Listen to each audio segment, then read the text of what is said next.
Olá, esse é o programa Sociedade Solidária, um fórum para o diálogo sobre os desafios do Brasil, uma iniciativa da LBV. Você sabia que no Brasil hoje, centenas de municípios não contam com corpo de bombeiros próprio? Isso acontece devido à extensão do nosso país. Como garantir que todas as cidades possam ter esse amparo tão necessário nos momentos de desastre? Qual a atuação dos bombeiros civis e dos bombeiros voluntários? E mais, todos podemos ser bombeiros voluntários? Quem responde a essas perguntas e fala a respeito de um importante evento de abrangência nacional que será realizado em São Paulo, no estado de São Paulo, para tratar sobre esses temas, é o bombeiro voluntário Aparecido da Cruz. Ele integra a diretoria da Força Tarefa Brasileira, é o organizador desse encontro e vai compartilhar com a gente as suas experiências nesse campo.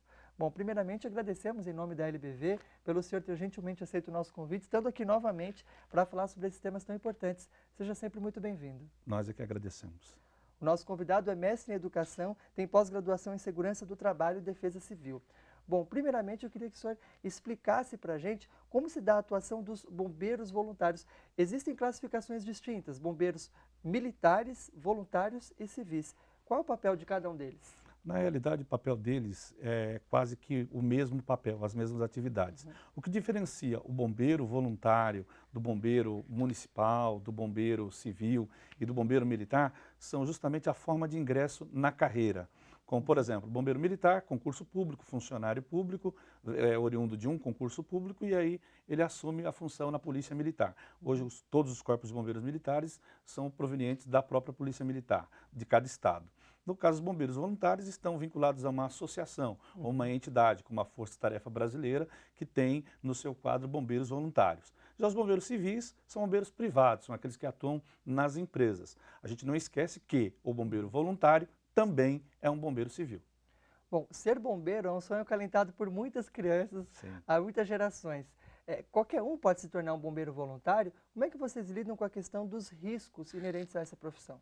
Geralmente, quando você se arregimenta um bombeiro voluntário, não basta só a pessoa ter boa intenção, é preciso ter mais que boa intenção, é preciso ter boa vontade. Porque muita gente tem aquele desejo, o sonho de querer ser bombeiro voluntário, mas isso, além de passar por um crivo, por um teste, as pessoas que vão ou são candidatas a serem bombeiros voluntários, elas passam por alguns testes. O primeiro é o TAF, que é o teste de aptidão física, que é muito semelhante ao do bombeiro militar. Não com tamanha intensidade como de um bombeiro militar, mas nós temos, por exemplo, o nosso TAF, um teste de aptidão física para todos aqueles que querem ingressar. Esse seria o primeiro passo.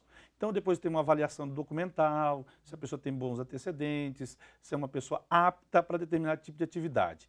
Não tem medo de altura, né? Em alguns casos que saiba nadar. A grande maioria já são pessoas que têm um perfil para a atividade. Agora, não é muita responsabilidade para um bombeiro voluntário, por exemplo, se ocorre uma situação de desastre, as medidas que ele deve tomar e decisões muito rápidas, em um curto intervalo de tempo, né? Sim, às vezes você tem menos que a estimativa.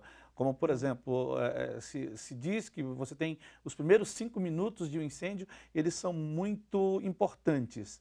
Imagina só uma única pessoa dentro de uma determinada edificação como responsável por aquilo, como acontece hoje nos shoppings. Nós temos shoppings em São Paulo aí que tem uma imensa capacidade de recepção de pessoas com um único bombeiro profissional trabalhando por turno.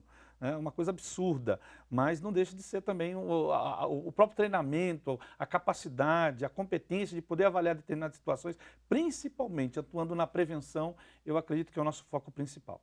Quais são os principais riscos que nós observamos hoje nesses espaços públicos, por exemplo, como shoppings, como estádios, até pela experiência dos bombeiros voluntários? Quais situações que geralmente a gente acaba sendo mais descuidado? Principalmente quando a gente descuida da prevenção.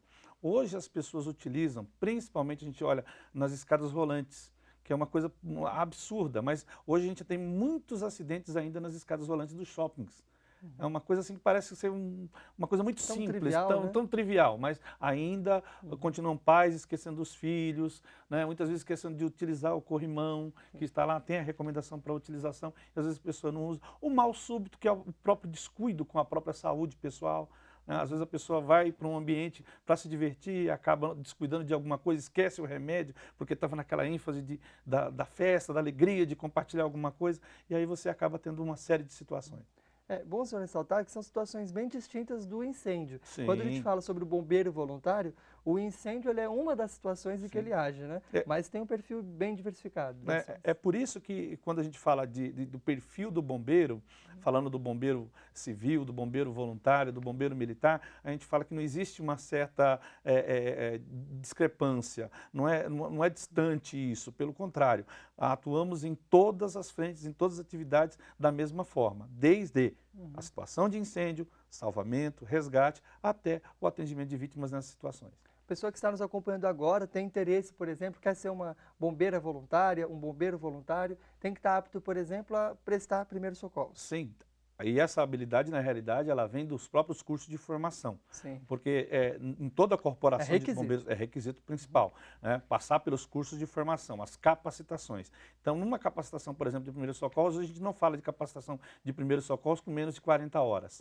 Então, para um socorro inicial, para um socorro básico, pelo menos 40 horas de formação em primeiros socorros. Incêndio já é uma outra característica, uma outra carga horária e assim sucessivamente. Nós temos uma especialidade que é chamada BREC, que é o Busca e Resgate em Estrutura Colapsada, como foram aquelas equipes que estiveram lá em São Mateus por ocasião daquela situação do desabamento daquela construção, né, lá na região, na zona leste de São Paulo, e infelizmente houveram quase que 10 vítimas ali, né, naquela situação Sim. terrível, né? E nós tivemos lá não só a participação de bombeiros militares, como também a participação de bombeiros voluntários, ajudando nas buscas pelos desaparecidos.